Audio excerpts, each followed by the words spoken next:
Cherry White. Balik sila sa sorry. baba, sir. Sorry po. Bigla kayo na isa lang.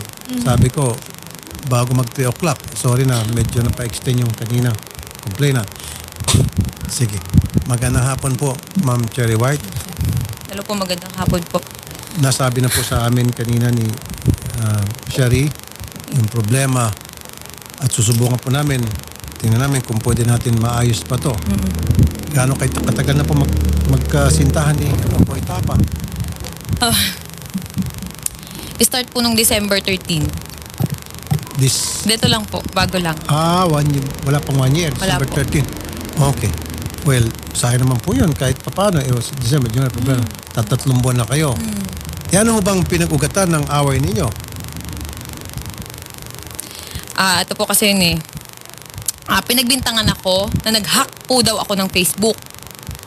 Nahinak ko daw po yung Facebook, which is nung isang gabi po, akala niya hinak ko yung Facebook niya, pero lahat po ng Facebook nag-log out. Nag-message siya sa akin na ipapatulpo daw po niya ako. Okay. Ngayon, yung conversation na yun, syempre naaligaga ako. Ngayon, pinost ko. Pinost ko po yung convo na ipapatulpo ko. Tapos, bigla na lang siyang nag-live sa Facebook niya. Nagsalita po siya ng mga kasiraan about sa akin. Katulad po ng walker ako, magulang ko po, adik, may matanda daw po ako. Yun po yung mga sinabi niya sa akin sa live. 1 hour po siyang naka-live. Pero pagkatapos niya, nag-usap na ho ba kayo, ma'am? Hindi po. Okay. Hindi mo natanong sa kanya ba't niya nagawa yon? Wala ba siya yung pagsisisi or pag nag-post later on na bakit niya nagawa yon o hindi ba siya nag-reach out at gusto makipagbati? Wala po eh. Bakit siya pa magpapatulfo Ayun nga po eh. Hindi ko maintindihan bakit ako pa ipapatulpo kasi may ebidensya daw po siya na pinapahack ko yung account niya, yung Facebook niya. Anong ebidensya pong hawak niya? Hindi ko po alam. Nung gabi po yun, lahat yun nag-log out yung Facebook. Pero kung kayo po ay magkasintahan, ba't kinakailan pa i-hack yung kanyang Hindi ko nga po alam. Hindi ko po gawain yun. Pero yan po iba na-explain mo na sa kanya. In-explain ko po pero sunod-sunod yung rant niya sa akin. Sinasabihan niya pa ako ng bad words na ulul ka, alam ko ikaw may gawa nito. Pero nung time na po yun, lahat ng Facebook nag-log out. Okay. Tapos nagkaroon po talaga ng down po ang meta po nung araw po na yun. Facebook, Messenger, and Instagram po. Yung po Nag-down ba, po talaga. alam niya at nasabi sa kanya? Hindi ko po alam. Pero nung time na po na yun, sinabi ko sa kanya yun na paanong hinahack nagko-content kami dito na na-log out lahat ng Facebook.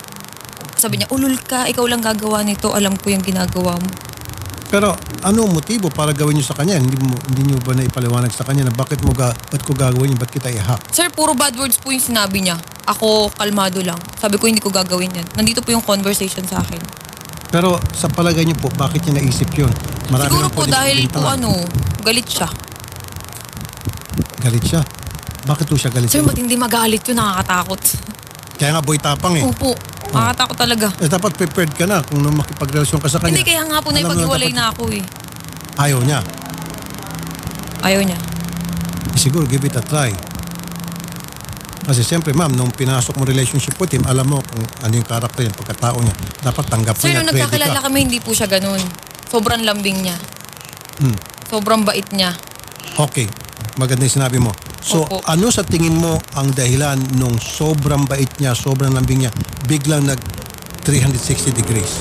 Sir, selos. Ayun. Yan Selos. sinasabi nila, huwag ka kasing magkaroon ng kasintahang maganda. Oo, di ba?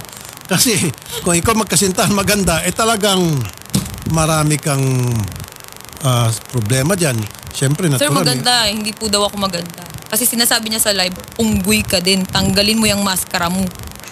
Pangit Kasi yan. sir, ritoke daw po yung ilong ko. Wala namang masama kung ritoke.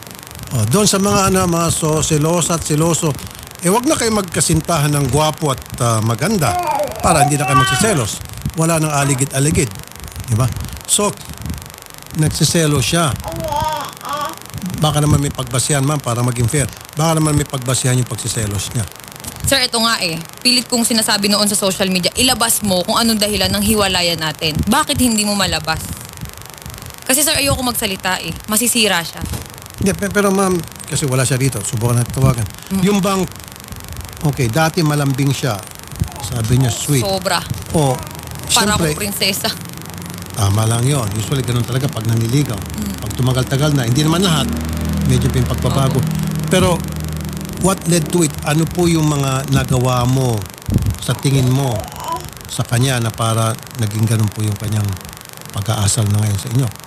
Kasi ganito po yan nag-start yan pati dun sa may nagpa-picture sa akin sa Alcoy, sa Cebu. Nag-away po kasi kami that time. Lagi kami nag-aaway. Laging punto selos. Siyempre ako nagselos din ako, pero yung pinagsiselosan ko nasa lugar. Okay. Nasa Ano po Tabas. yung sa Cebu? Yung sa Cebu, sir, ganito yan Meron din kasing lumabas sa video po na nakita ko. Pero hindi po siya yung sinaktan ko. Yung mga kaibigan niya. Sir, dinipensahan ko po kasi yung sarili ko. Bumaba ako dun sa resort, nakapanty ako, nagsiswimming po ako nun that time. Tapos, pag akyat ko, galit na galit siya. Sabi niya sa akin, hinawakan niya yung kamay ko agad. Nakaganyan ako, sir. Hinawakan niya po yung kamay ko, tapos yung kaibigan niya, 4 na lalaki. Habang hawak niya ako, naka-video sila. Nasa kalsada po kami, may video ako. Nasa kalsada sila, nakipag-sex ka doon? Ginaganyan niya ako, nakipag-sex ka dyan sa baba? Anong ginawa mo dyan? Sabi ko, mga followers, nagpa-picture sa akin, anong masama? Doon na siya na-trigger. Nagselo siya, yun. So, may Galit na nagpa-picture galit sa yung mga followers, pinagselosan niya po yun. Opo, mga taga Cebu. Doon po sa lugar na yun. Natural lang po sa ating mga vloggers, mag-isiguro sa kanya pag may nakikita mga followers na nagpapapicture. Hindi niya po naunawaan yun. Bakit wala ho ba nagpapapicture sa kanya? Madami din. Oh, at ikaw, nagsiselos ka ba pag may nagpapicture sa kanya? Hindi po. Normal po yun pag may nagpa-picture. Kaso kasi yung point po na yun, naghiwalay na naman kami. Yung mga nagpa-picture sa akin, pinatagay ako. Dun sa may resort. Siyempre, katuwaan po kami, yun. Pag akyat ko, yun, nagalit na siya. Anong dahilan daw bakit si Boy Tapang siya pa sana magpapatulfo? Ano sinasabi? Pinahack ko daw po yung account niya, kaya ipapatulpo niya ako. Pagpapahak. Okay. Na wala naman pong basihan. Okay. Kayo ho ba willing, ma'am, na pagbatiin ko na lang kayo? Hindi po. Ayaw mo na. Sayang naman po yung 3 buwan. Ay, hindi po. Hindi ako manghihinayang dun. Anong dahilan ba't nandito po kayo ngayon? Gusto ko po kasi sabihin sa kanya na kasi sa social media po tinitira na yung yung mental health ko talaga.